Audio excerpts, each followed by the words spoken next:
오늘 본문은 요한복음 16장이 시작하는 대목입니다.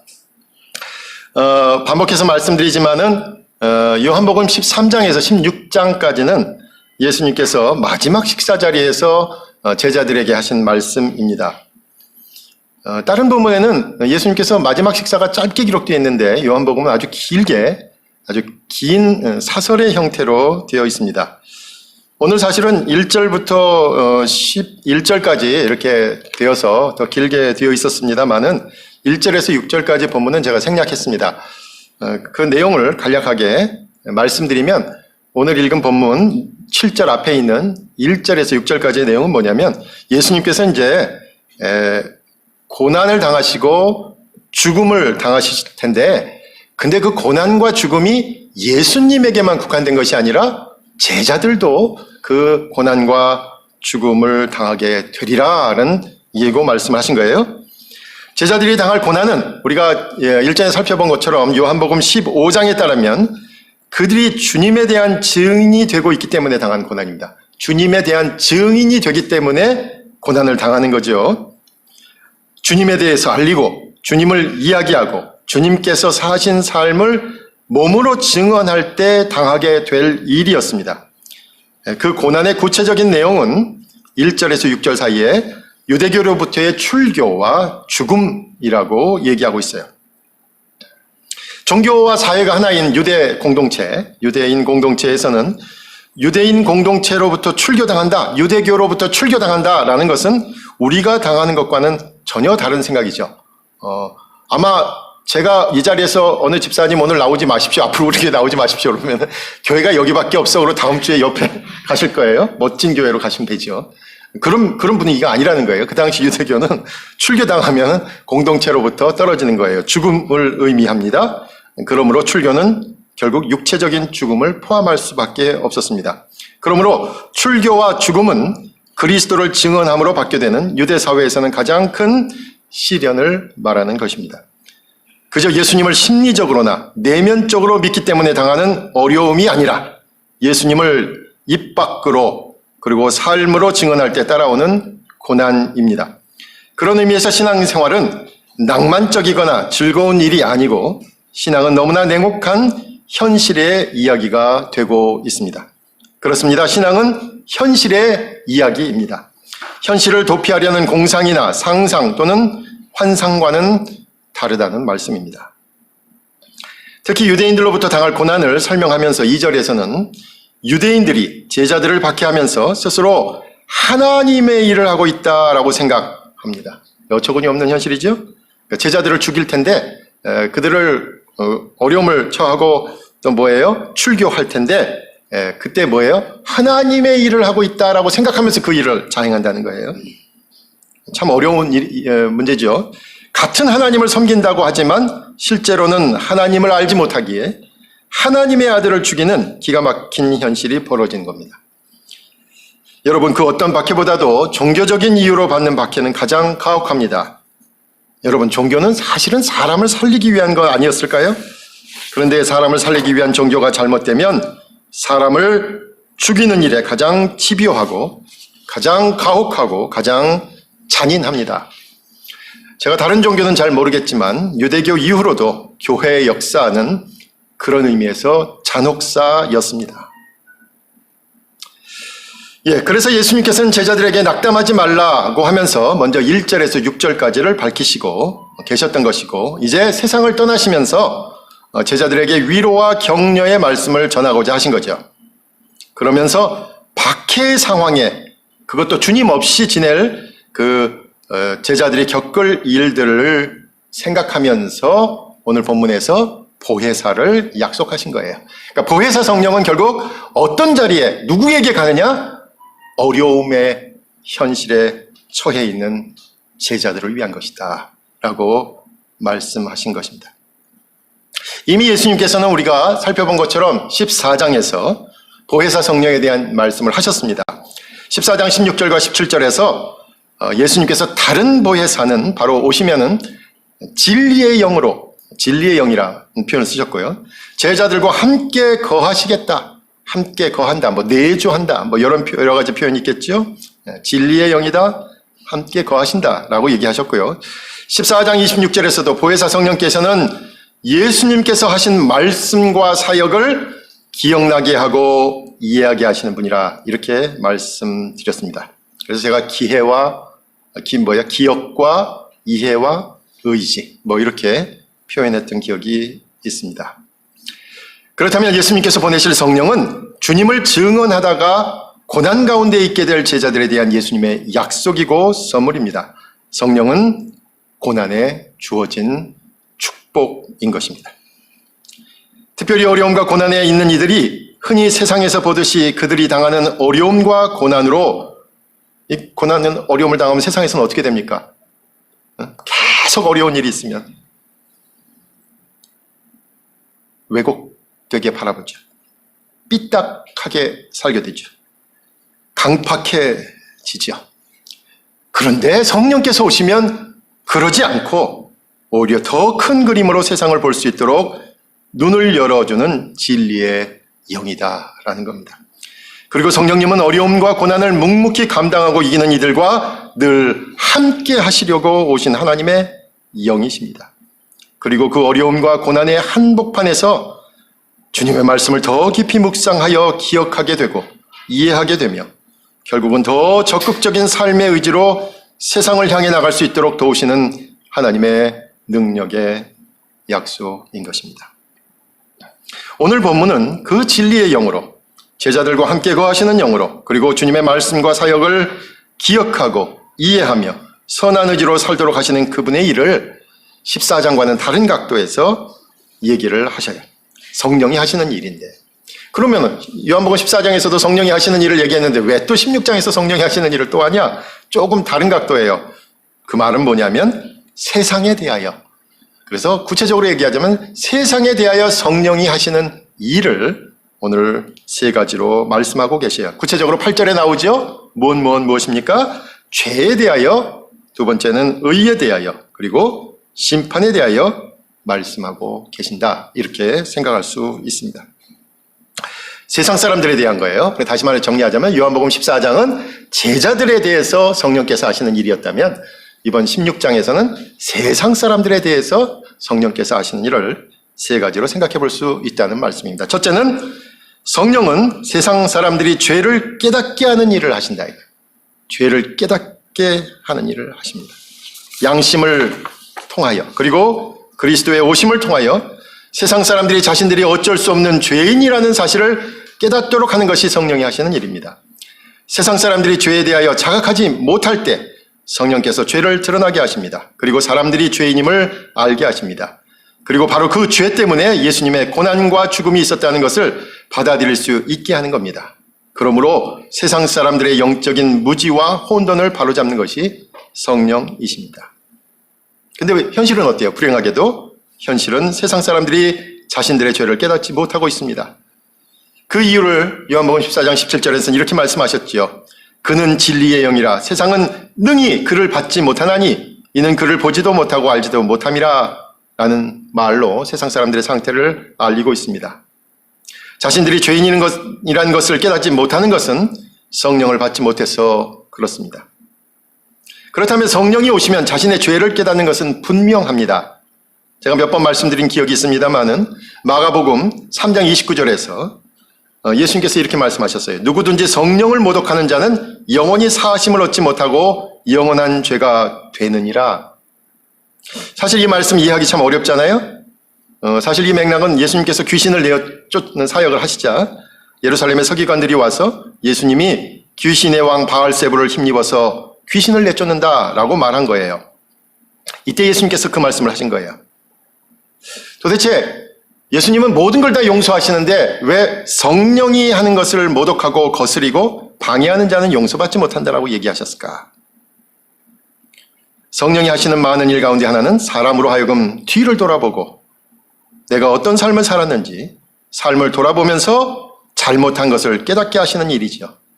그래서 성령의 인도하심을 받는 사람은 자신의 죄를 깨닫고 회개할 수 있는 겁니다.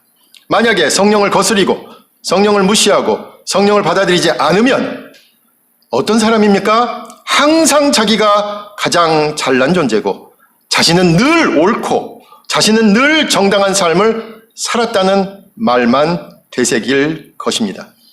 그러면 결코 자신의 잘못을 깨달을 이유도 없고 회개할 이유도 없으니 결국 용서받을 수 없습니다. 그러므로 성령께서 사람의 마음에 하시는 가장 중요한 일은 바로 죄를 깨닫게 하시는 일인 것입니다. 그러므로 바로 그 성령의 사역을 거스리면 회개하지 않을 것이고, 그래서 그 사람에 대한 용서는 없는 것입니다. 본문에서 9절에서도 그렇게 분명히 말씀하셨잖아요.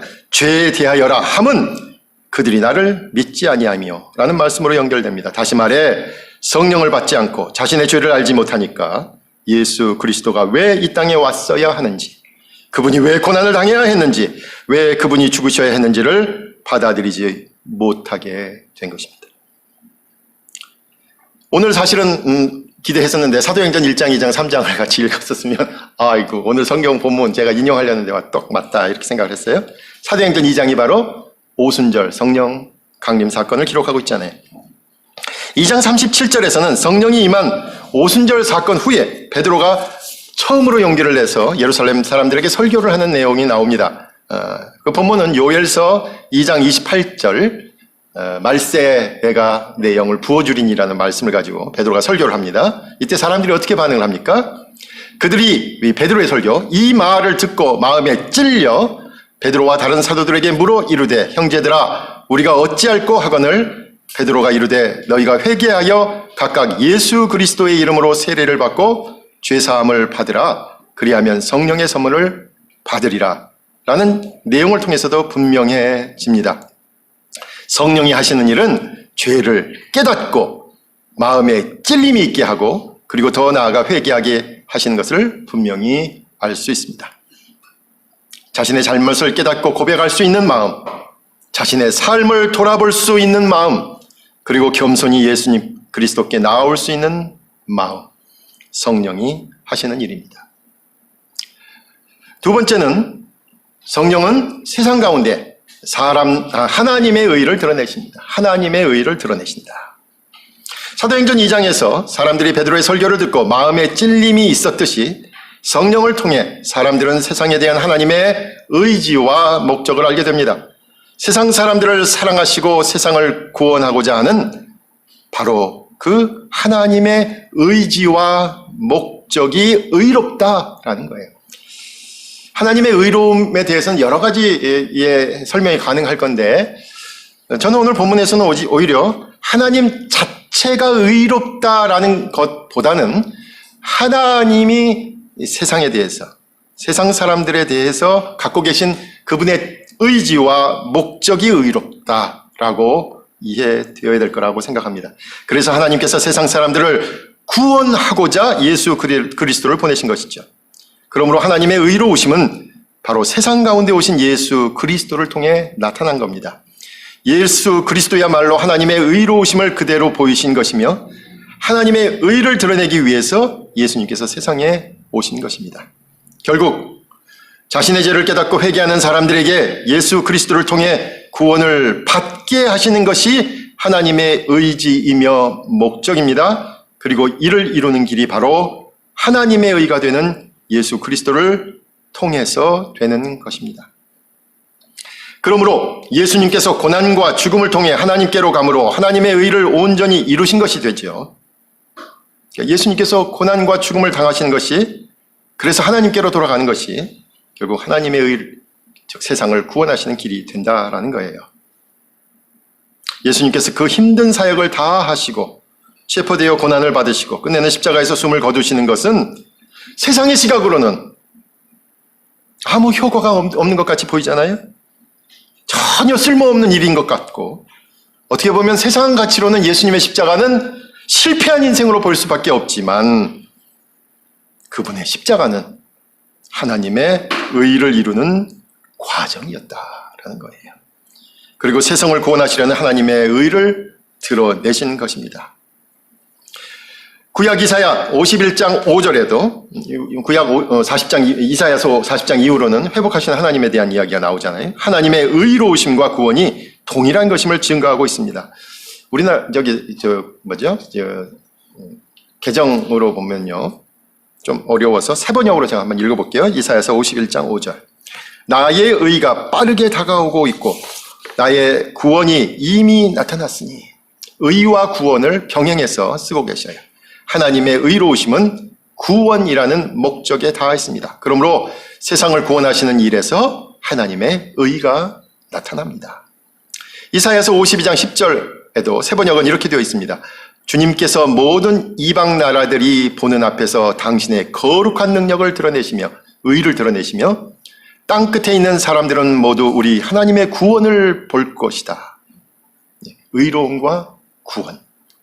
하나님의 의로움은 분명히 세상에 대한 구원으로 나타납니다. 그리고 이제 하나님의 구원은 바로 예수 그리스도의 죽음을 통하여 이루어진 것입니다. 그래서 오늘 본문 10절에 이렇게 얘기합니다.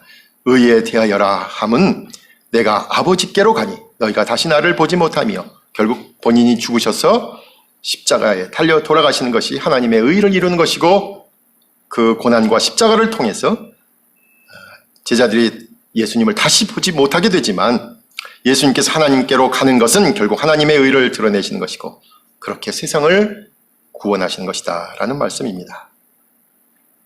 저와 여러분이 세상을 이겨야 하는 이유가 바로 여기에 있습니다. 세상과 싸워야 되는 이유는 바로 여기에 있는데, 근데 중요한 것은 뭡니까? 적대적인 것으로 끝나는 것이 아니라는 거죠. 세상 사람들을 구원하고자 하는 것이 하나님의 의고 하나님의 의지와 목적입니다.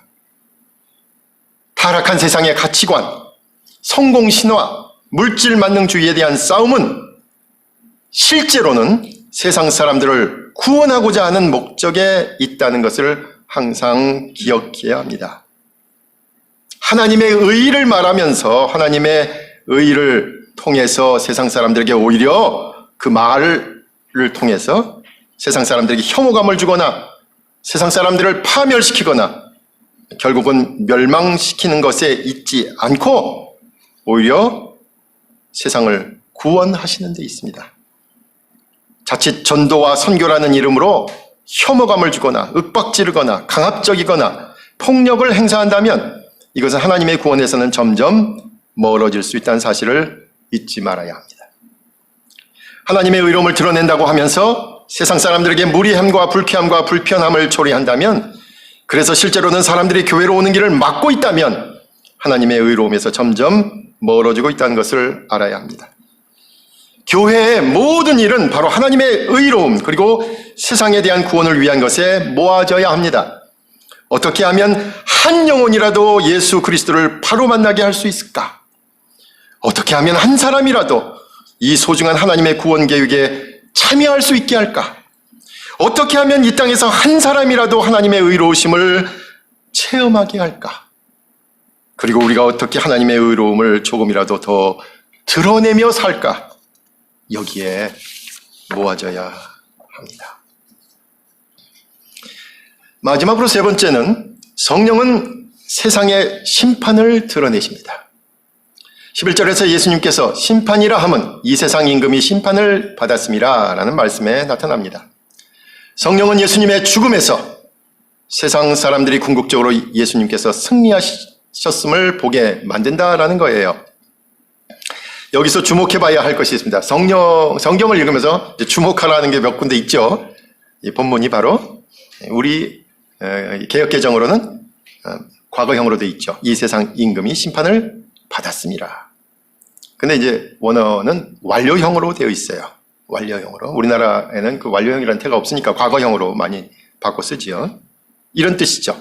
지금의 현실은 이제 예수님의 고난이 시작되고 결국은 십자가의 죽음으로 극에 달할 시점이에요. 이제 더 큰 고난이 있는 시점인데 아직 지륵 같은 어둠이며 이제 세상의 권세를 잡은 세력은 하나님의 아들을 박해하고 본격적으로 고난이 점증되며 결국은 죽음으로 갈 것인데, 그런데 성령을 통해서 보면 이미 하나님의 심판이 세상의 악한 세력에 대해서 내려졌다, 이미 내려졌다라고 선언한 겁니다. 하나님의 심판이 시작되었다는 것입니다.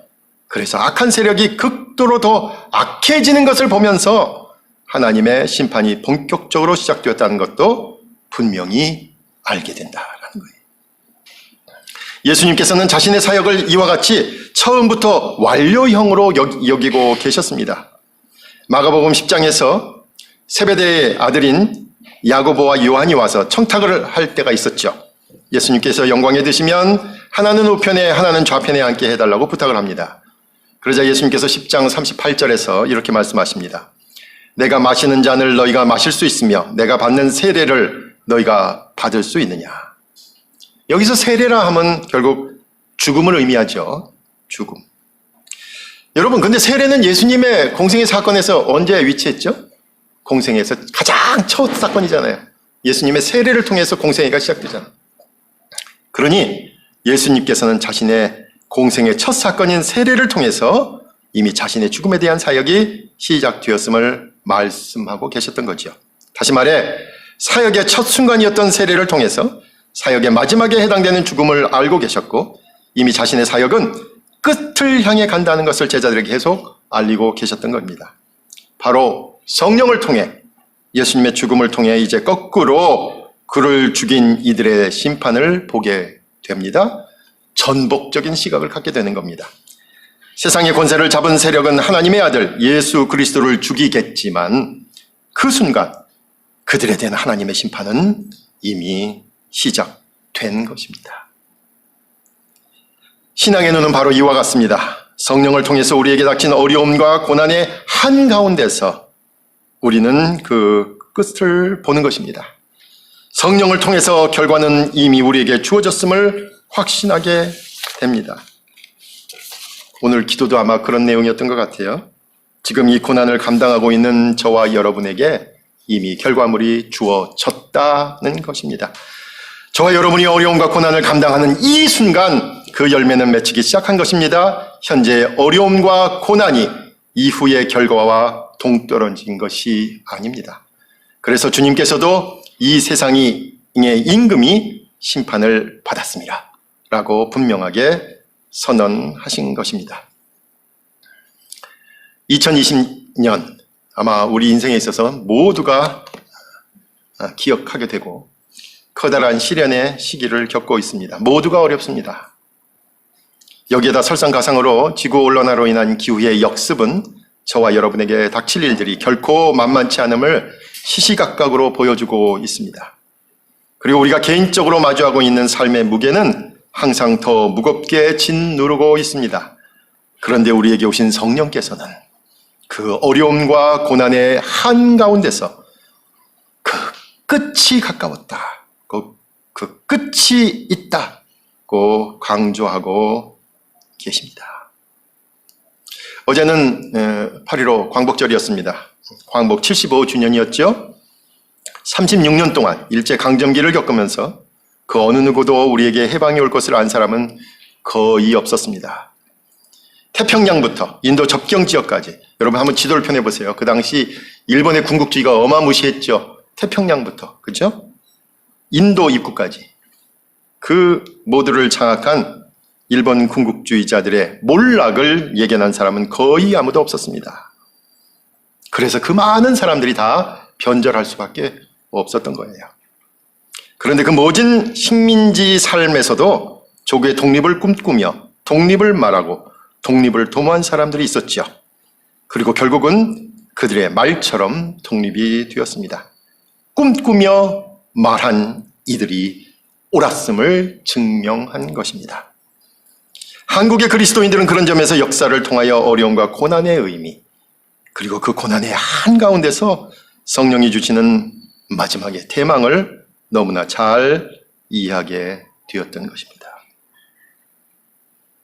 오늘 본문에 나오는 것처럼 성령에 관하여서는 요즘 신학계에서는 특별히 교회사나 선교사에서는 새로운 조명을 받고 있는 역사의 대목입니다. 하버드 대학교에 하비 콕스라는 교수가 있어요. 상당히 유명하신 분인데 세속화 신학 그렇게 알려져 있죠.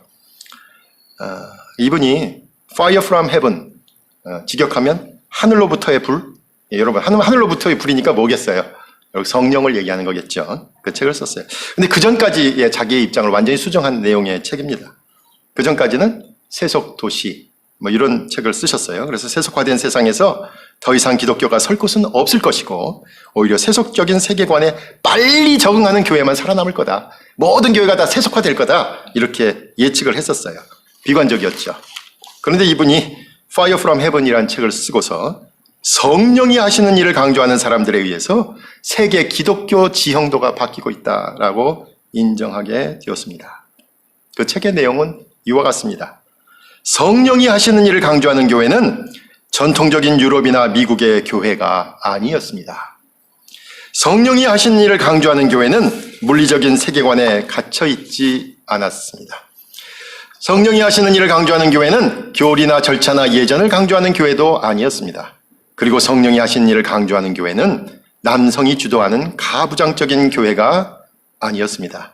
흥미로운 것은 이 책이 오래전에 번역되었는데 하비콕스에게서 공부하신 교수님이 번역을 하셨을 거예요. 한국어 번역은 그래서 여러분이 번역을 찾으시려면 하늘로부터의 불이라고 찾으면 이 책이 없고요. 뭐라고 찾으셔야 되냐면 영성, 음악, 여성 이렇게 번역했어요. 영성, 음악, 여성. 저도 이 책을 소개하려면 맨날 섞갈려요. 음악이 먼저인지 여성이 먼저인지. 근데 영성, 음악, 여성. 이 성령 운동의 특징입니다. 오늘 우리에게 성령의 충만함은 어떤 모습일까요? 저는 이번에 수해 현장에서 구례에 있는 한 분을 떠올리게 됐습니다. 구례 수해 현장에서 자신의 배로 40여 명을 구한 낚시터 주인입니다. 근데 정작 자신의 집과 가재도구는 모두 물에 잠겼습니다. 그 낚싯배로 마을 사람들을 40여 명을 구조한 것입니다. 기자가 물었습니다. 어떻게 이런 일을 하셨냐고. 이분 대답이 이랬어요. 당연히 해야 할 일을 했을 뿐입니다. 저는 이 말을 듣는 순간 야 우리 기독교인들이 이래야 되는데 이런 생각을 했어요. 성령의 인도하심과 충만함을 따르는 사람은 당연히 해야 할 일을 한 것밖에 모르는 거죠. 세상에서 흔하지 않은 헌신합니다. 세상 사람들도 꺼려하는 봉사합니다. 기부합니다. 애정을 나누지만 그 어떤 인기나 명성이나 대가를 바라지 않고 분명히 해야 될 일을 했죠. 라고 말할 수 있는 것일 겁니다. 오늘 말씀을 정리하겠습니다. 예수님께서는 제자들만이 아니라 세상 사람들을 위해서 성령을 보내신다라고 약속하셨습니다. 성령은 우리의 죄를 깨닫게 합니다. 그리고 예수님을 통해 하나님의 의로운 구원이 이루어지게 합니다. 그리고 하나님의 일을 막아서는 이들에 대해서 이미 심판이 내려졌음을 알려줍니다. 성령의 인도하심과 충만하심으로 먼저 자신의 약함을 솔직하게 깨닫고 고백하시기 바랍니다. 그리고 예수 그리스도를 통한 하나님의 구원의 일에 참여하시기 바랍니다. 그리고 마지막으로 지금의 현실이 너무나 어렵고 힘들더라도 성령의 도우심이 분명히 시작되었음을 믿고 우리에게 맡겨진 삶을 묵묵히 그리고 넉넉히 살아내는 저와 여러분이 되시길 간절히 부탁드립니다.